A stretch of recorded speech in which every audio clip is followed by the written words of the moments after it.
Good evening. I'm Kelda Yoon. We begin in Bramton, where a jury tonight has found 3 men guilty of first-degree murder and 5 counts of attempted murder. In May 2021, a shooter opened fire on a family while they were working at their Mississauga restaurant called Chicken Land. 1 person died, 4 others were injured. Our Olivia Bowden is outside the courthouse in Bramton. Olivia, what more can you tell us about tonight's verdict? So, Kelda, there was a lot of emotion in the courtroom tonight. Nakasha Bossi, Solomon Raza, and Anand Nath were found guilty on charges of first-degree murder and 5 counts of attempted murder. The Crown had alleged that Nath shot and killed 25-year-old Naeem Akal and injured multiple members of his family. They claimed Raza drove the getaway vehicle and Abbasi was the mastermind behind the attack. And the jury agreed with those charges tonight. They produced a verdict after just over a day of deliberations. And Olivia, you were there when these verdicts were read. What was the reaction inside that courtroom? So Abbasi and Raza were looking down at their feet when their guilty verdicts were read. Nath was more emotional and seemed almost anguished.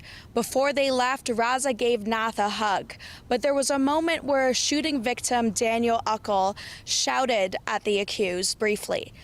His police escort told him it wasn't worth it and that it's over now. We've heard through this trial how difficult this shooting has been on the Akal family, especially losing their brother and son, Naeem Akal.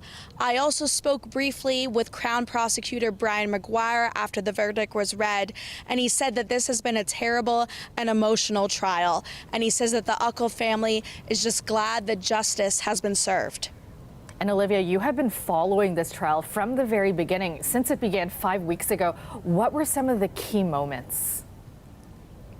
So the Crown argued that the 3 men decided together that they would kill Naeem Akal and his entire family after Naeem had a falling out with them. The Crown called them a deadly team. We heard witness testimony that revealed Naeem quit the Amazon warehouse resale business that Abbasi ran not long before the shooting. Abbasi was furious about that, seeing it as a betrayal.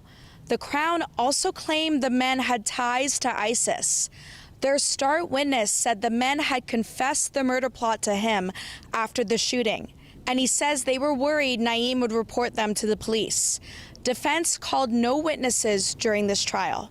So, Olivia, we now move on to the sentencing phase. What sentences are these 3 men facing? Well, Kelda, in Canada, first-degree murder automatically comes with 25 years in prison with no chance of parole. But when it comes to the 5 counts of attempted murder that all 3 men have been found guilty on, there will be a sentencing hearing in a week to determine how long those sentences will be.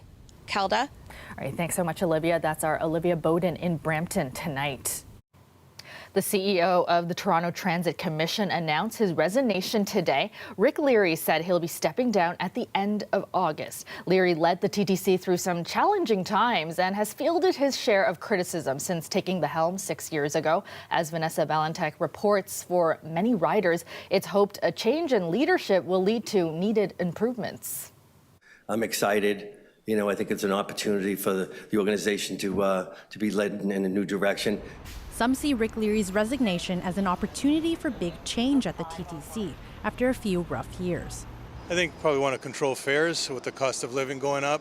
You know, people are having a hard time. I don't think they really do enough to employ people, just make sure everybody's safe. Probably the subway. I hope it goes a little more consistently because most of the time it's not consistent. I think more transparency with the TTC and what's going on, and maybe just some more accountability for when it doesn't work. Advocates have pointed to declining revenue and ridership after COVID-19, a derailment, then closure of the Line 3 in Scarborough, and violent incidents leading to increased police presence as examples of issues the transit agency has had to grapple with. Sheila Pisey-Allen of TTC Riders says while Leary's retirement is a chance for renewal, the next leader faces a tall order. The TTC is facing a lot of problems, and riders deserve a CEO who will be honest about the problems facing transit, how to fix them, and to be an advocate for the funding that the TTC needs. Despite the recent track record and allegations of workplace misconduct, Leary said the move is on his own terms. This year I turned 61 years old, and I believe there are some new opportunities and challenges awaiting me. Leary said he wanted to stay until a new collective agreement with TTC workers was reached. A new contract for ATU 113 workers was ratified earlier this week. Marvin Alfred, the head of the local union, says he's looking for an opportunity to move forward with the TTC and have transit workers, knowing their value, respected, and being able to have a safe environment in order to be productive. Transit advocate Steve Monroe wants someone who won't follow the status quo, and he hopes the city feels the same. Anyone who's going to come in who's got experience in another transit system, they're going to want to make their mark having turned the TTC around. So that's the challenge, and I'm still waiting to see what kind of message the TTC and the city put out as part of their search process. The TTC says an interim CEO will be named in the coming weeks, but details on the hunt for Leary's permanent replacement haven't been announced. Vanessa Ballantyne, CBC News, Toronto. Turning now to ongoing talks between the LCBO and its unionized workers. The two sides are still in contract talks, with a strike deadline looming 2 weeks from tonight. As senior Queen's Park reporter Mike Crawley explains, there's never been a strike in the history of the LCBO, but that could change this summer. A hot start to the summer in Ontario, with the possibility of an LCBO strike on the horizon. It's a prospect this province has faced quite a few times. 2009, LCBO staff vote 93% in favor of a strike, triggering long lineups and stocking up, but a last-minute deal is reached. 2013, another strike vote, this time 95%, with the strike deadline just ahead of the May-long weekend. But then... We're happy that a strike has been averted. And 2017, déjà vu all over again. Strike vote, stocking up, and a deal at the deadline. So why would the 2024 LCBO strike threat turn out any different? Consider this. The largest transformation of Ontario's alcohol marketplace since the end of Prohibition nearly 100 years ago. Thousands of convenience stores will soon be able to sell beer, wine, and ready-to-drink cocktails. That plan looms large over the negotiations and has LCBO workers worried their jobs are at risk. A bad deal, one that hands over more of the alcohol market to big grocers and convenience chains like Loblaws and Circle K. Some 3/4 of LCBO customer service staff are casual. The union says it wants strong job security language in its new contract. What we have put across the table to them is a comprehensive plan that in detail protects good jobs in our communities. It makes sure that there is security for those part-time workers. I think what's really interesting about this round of negotiations as well is that they're really focused a lot on some of the non-monetary issues. The union is also seeking a big increase in severance pay for laid-off workers. If down the road LCBO decides to shutter some stores, it's going to make it very expensive for them to do that. In a statement, LCBO management says it does not want to strike and continues to meet the union at the bargaining table. Meanwhile, in advance of a possible walkout, store hours will be extended starting June 27th. The union will be in a legal strike position on July 5th. Mike Crawley, CBC News, Toronto. An injunction hearing surrounding a pro-Palestinian encampment at the University of Toronto has come to an end after 2 days. Now, yesterday, lawyers for U of T gave their arguments on why the protesters should be removed. Today, lawyers for the protesters laid out their side. Lorena Redekop has the latest. Both sides have now made their cases, and now it's in the hands of the judge to decide whether this injunction should go ahead.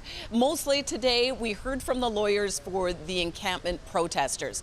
They believe that the injunction should be quashed and that students should be allowed to keep protesting, and for negotiations between them and U of T administration to continue.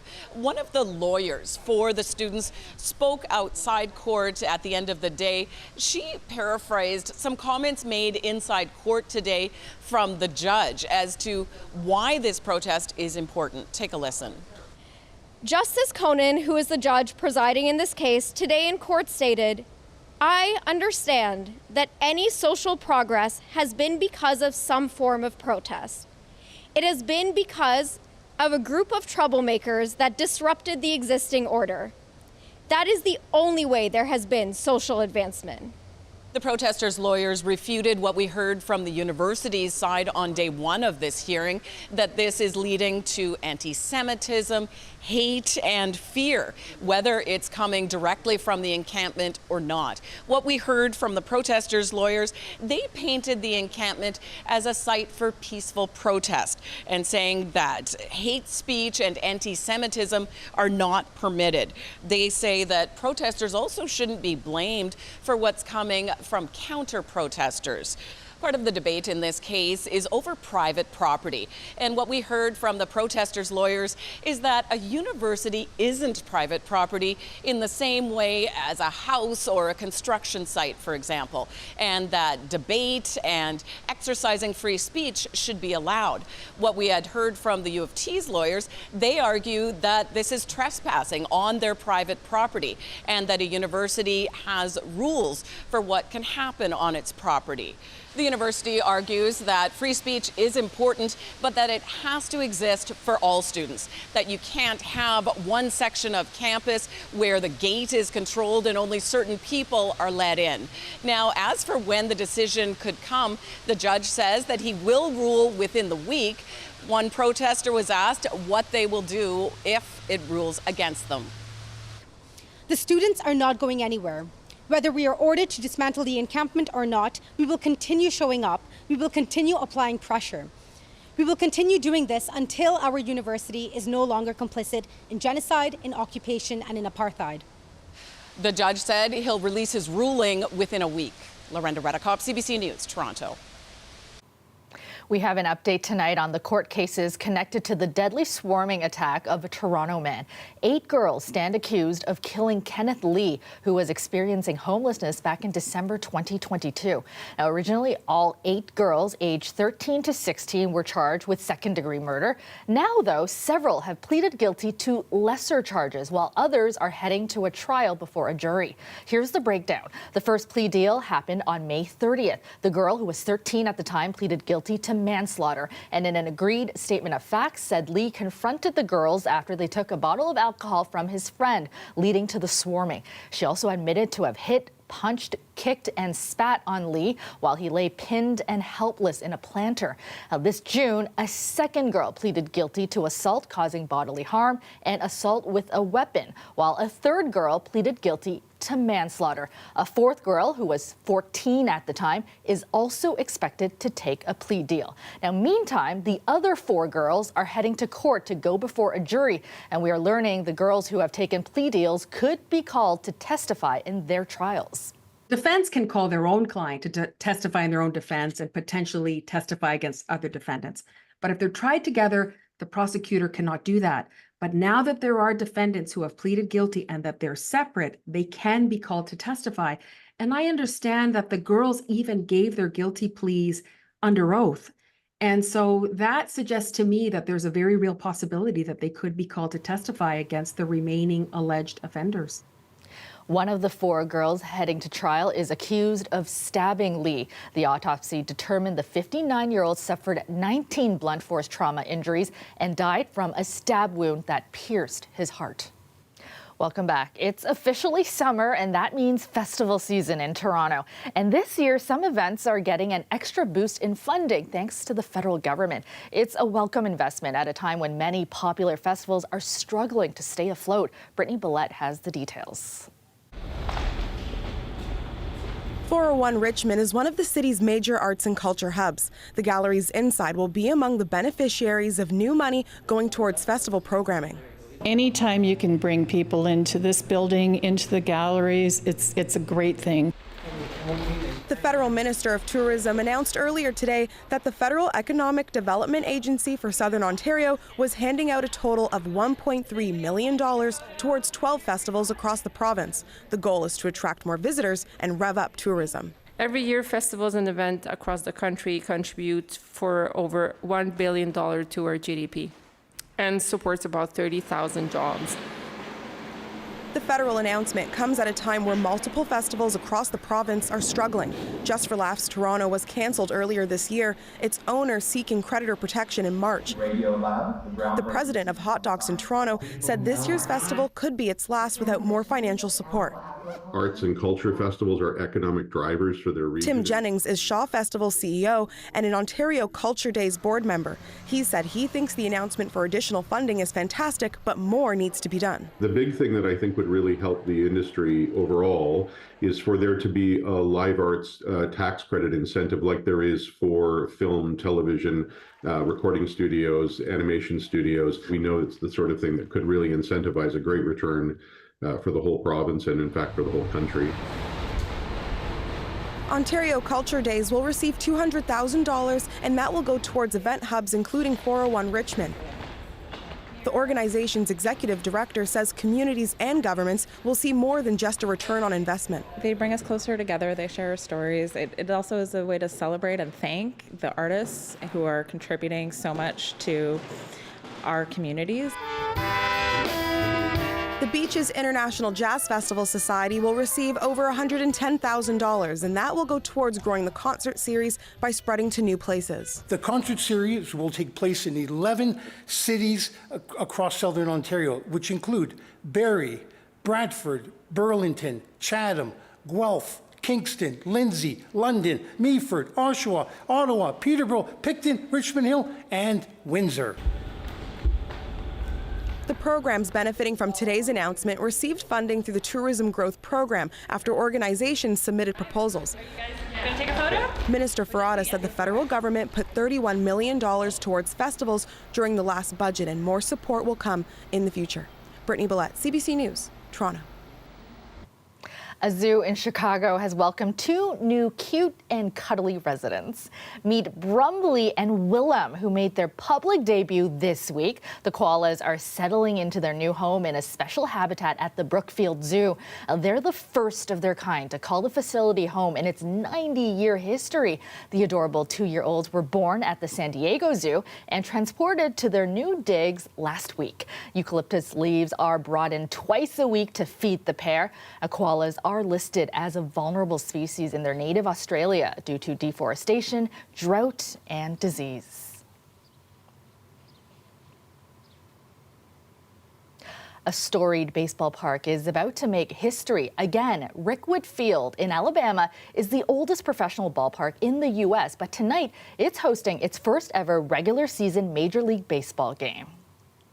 You are walking through a place where greats have also walked. This just feels like the perfect time, the perfect place, with the perfect people.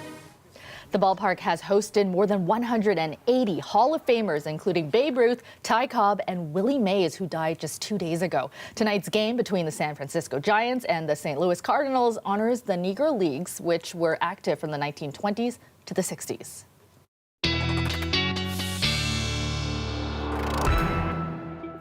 All right, Colette is back with the last check on the weather. And Colette, all this heat and humidity bringing with it possibly some storms our way.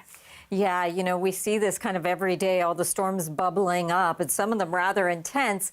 But we also have that cold front kind of pushing towards us, which will bring some relief, but that also enhancing some of the storminess. I say some relief in terms of the heat dome and the activity from this heat dome as it's been building. So as we go through the day Friday, our friends in the Maritimes getting relief there as temperatures drop, much of central Canada too. But we're kind of on the cusp through the GTA and certainly still in the thick of it into southwestern Ontario.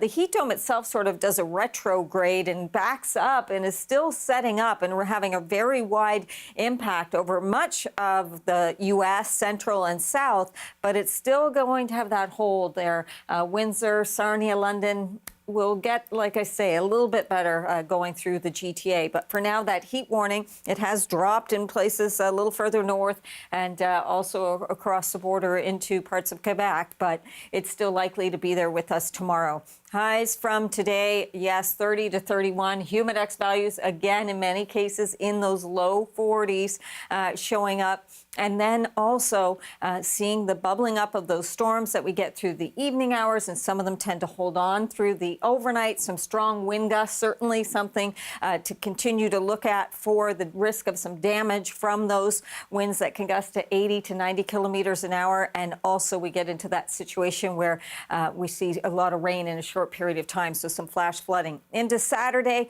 more active weather kind of coming through, all of this helping to break things down, but you notice where it is, it's not having the impact just a little bit further southwest. Overnight tonight, those temperatures, yeah, they're still pretty mild for sleeping, especially when there's humidity in there too. But Friday's high 28, feeling like about 38 as we go through. And then Saturday, we are looking at the scattered showers, 26.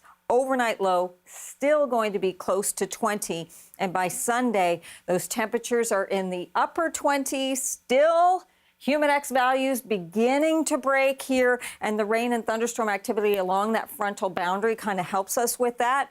And as we go into Monday, I do want you to know that there's not exactly model agreement here because of the strength of that heat dome and the way it wants to push back. I've got us in the mid-20s, so essentially back to seasonal for Monday, but there's a chance we could actually see that temperature kind of spiking back up close to 30. So that's going to be a day to watch as we move forward from there into Tuesday. Yes, a mix of sun and cloud to getting in some cloud. Slim chance of showers. It'd be nice to break out of the instability of that pattern. But really what I see as we go forward through the first week, full week officially of summer, and towards the end of this month is that we are looking at temperatures still running above seasonal, if not the extreme heat. All right, so it's still going to be hot. Yes, that's the story. Thanks so much, Colette. And that is our show for you tonight. Thank you so much for watching. I will have your next local newscast tomorrow at 6. Have a great night, everyone.